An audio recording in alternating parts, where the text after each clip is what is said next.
Be back at the World Economic Forum. And indeed, ladies and gentlemen, I'm glad to be here with you today. So there's one question that is lingering out there since the start of the pandemic. And it also includes what you have said as the introduction, Klaus. The question, are our democracies strong and fast enough to face the incredible challenge of COVID-19? Can democracies deliver? Well, I have no doubt. The pandemic has not only demonstrated our democracy's ability to act, it has also shown that democracies are the more powerful, the more resilient, and the more sustainable form of government. I know, of course, that we have not conquered COVID-19 yet. But if we are on our way to finally end this pandemic, it is because we have mRNA vaccines developed by European scientists. And this is thanks to our values that these scientific breakthroughs have been possible. Values such as liberty of research, freedom of science, and the independent choices for investors. And all of this means having the vaccines that we are much better equipped today to fight this virus than 2 years ago. Let me give you some facts. Europe has delivered a total of over 1.2 billion doses of vaccines to its citizens. Now over 80% of adults in Europe are double vaccinated. But what is even more important, we are the only region in the world that has continued to export or donate to other countries from the beginning and throughout the whole pandemic. A total of 1.6 billion doses made in Europe have been delivered to 150 countries. And with industry producing more than 300 million doses of vaccine every month in Europe, there will be more to come. So these simple facts show that we can trust in democracy to deliver. And this word trust has always been a thread that runs through all editions of the World Economic Forum. Davos has always been about building trust among leaders and, most importantly, earning the trust of future generations with responsible leadership. This year, like never before, trust is the most valuable currency when we speak about the state of the world. Trust in science and vaccines can make a difference between life and death. Trust among countries can tilt the balance of international affairs towards cooperation instead of conflict. Trust in functioning societies based on the rule of law channels higher levels of long-term private investment, giving these societies an edge over competitors. And this trust is also essential to all of Europe's main ambitions. Trust, as you said, Klaus, is essential for citizens to embrace the green and digital transformation or to attract young talents. The point is that the recovery, be it in Europe or globally, can only be built on trust and confidence. And this is what I want to talk about today. In the economic and financial crisis a decade ago, member states in the European Union did not entrust the European level with finding a European solution. And as you remember, the result were intergovernmental solutions with deep divisions between member states, mainly North and South.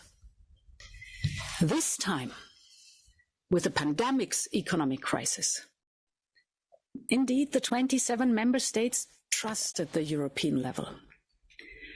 With their guarantees, they backed the European Commission to raise capital on the market and to invest it mainly in our two priorities, the European Green Deal and digitalization, We called this huge recovery program of 800 billion euros Next Generation EU. And this Next Generation EU includes by far the largest green bond program ever.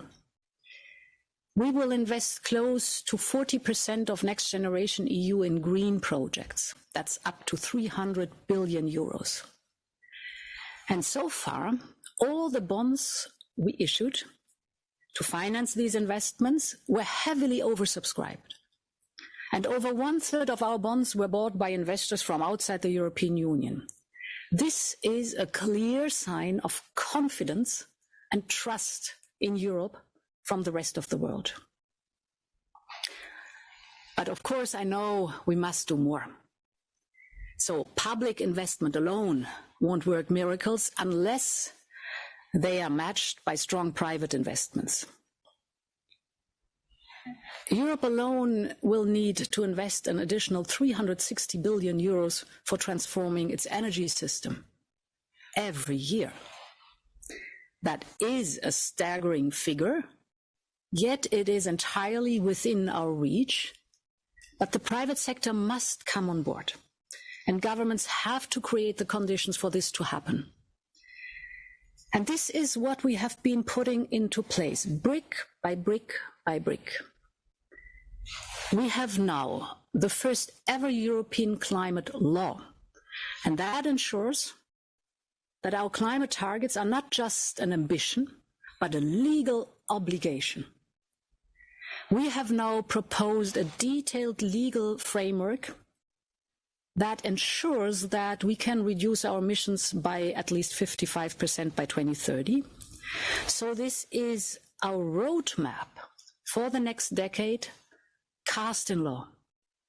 And this provides certainty and trust for investors that if they put their money in clean and climate-friendly projects, they can rely on the fact that policymakers will stay the course. Or take the critical sector of semiconductors. Demand for them is skyrocketing. Today, we have microchips not only in our PCs and smartphones, but also in our cars and the heating system of our homes, in our hospitals, in the life-saving ventilators. There is no digital without chips. And the European need for chips will double in the next decade. And this is why we need to radically raise Europe's game on the development, production, and use of this key technology. Europe is strong in some specific areas, such as, for example, the design of components for power electronics or chips for the automotive and manufacturing industries. Europe is the world's center for semiconductor research. And Europe is also very well positioned in terms of the materials and equipment that are needed to run large chip manufacturing plants. But Europe's global semiconductors market share is only 10%. And today, most of our supplies come from a handful of producers outside Europe. And this is a dependency and uncertainty we simply cannot afford. So by 2030, 20% of the world's microchips production should be in Europe. And keep in mind that the world's production itself will double, so this means quadrupling today's European production. We have no time to lose. And this is why I can announce here today that we will propose our European Chips Act in early February. What does it do? It will help us to make progress across 5 areas. First, we will strengthen our world-class research and innovation capacity in Europe. Second, we will focus on ensuring European leadership in design and manufacturing. Thirdly, we will, and this is important, further adapt our state aid rules, of course under a set of strict conditions. But this will allow public support for the very first time for European first-of-a-kind production facilities, so that benefit all of Europe. Fourthly, we will improve our toolbox to anticipate and respond to shortages and crises in this sector, to shore up our security of supply, so to be better prepared. And fifth and finally, of course, we will support smaller, innovative companies in accessing advanced skills, industrial partners, and equity finance. It's a whole big program, this European Chips Act. But I also want to be clear in this community. Europe will always work to keep global markets open and connected. This is in the world's interest and it's in our own interest. But we also need to tackle the bottlenecks that slow down our own growth, because this will help us become a stronger player, not just in some niche, but throughout the whole value chain. And it is important for us. So to conclude, we will promote diversification among like-minded partners. We will create more balanced interdependencies. And we will build supply chains we can trust by avoiding single points of failure. The point is that there will always be times when we need to address wider issues in our economies. And let me look at the second one. Today's global energy pressure is a case in point. We will soon mark 50 years since the start of the oil crisis in the 1970s. And I guess some of us will remember vividly the impact of the crisis on our economy, but also on our lives. I remember being on a bicycle on the Autobahn. Some countries banned indeed the driving on Sundays to set lower speed limits on the motorways. Others rationed gasoline or told people to heat only one room in the house. And many of you know the debates it caused on the limits of growth. Now, the world is a different place today, and parallels can seem a bit tenuous. But there is a cautionary tale for us as we face today's gas crisis, and as we have our own debates on the limits of fossil fuel growth. At the time, our response was not to look at alternative sources of energy, but rather to look at alternative sources of production. So oil exploration spread far and wide, from Alaska to Siberia, from the Caspian Sea to the Caucasus. The good news is that we have far more options at our disposal today than we did back then. Back then, less than 1% of electricity was generated from renewable sources worldwide. Today, this figure has jumped up to close to 1/3. Today, we know much more about the climate imperative. And today, we have the technologies we need to make the transition from a fossil fuel system to a clean energy system. In the short term, we have to address the very real impact this gas crisis is having on households and businesses.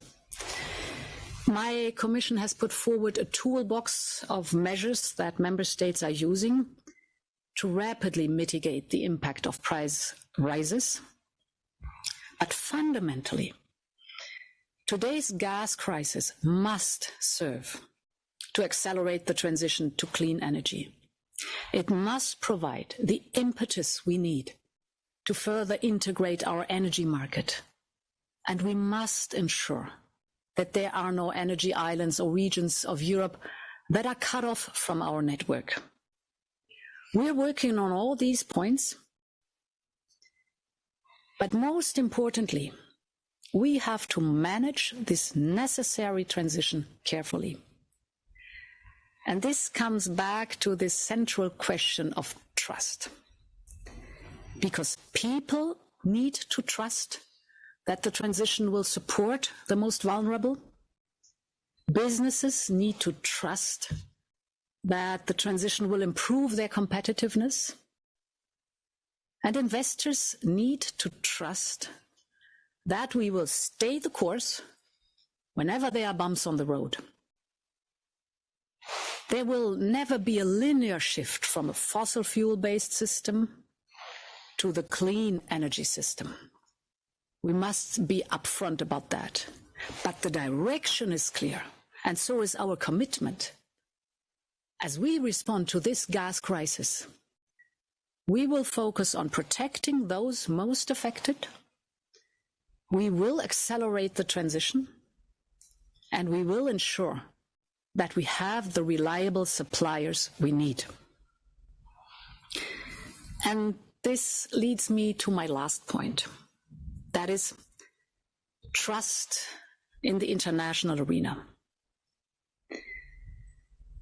At this moment in time, the world needs trust in democracy as much as between democracies. Because tragically, we are once again faced with the interference of some powers in the neighbors' affairs.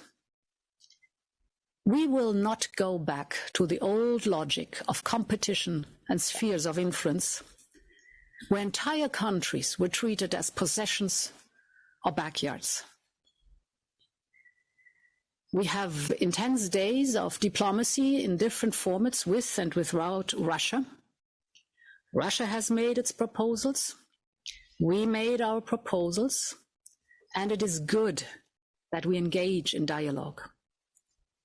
But we do not accept Russia's attempts to divide Europe into spheres of influence. For us, the fundamental principles underpinning European security remain valid in the Helsinki Final Act and the Paris Charter, both signed by Russia.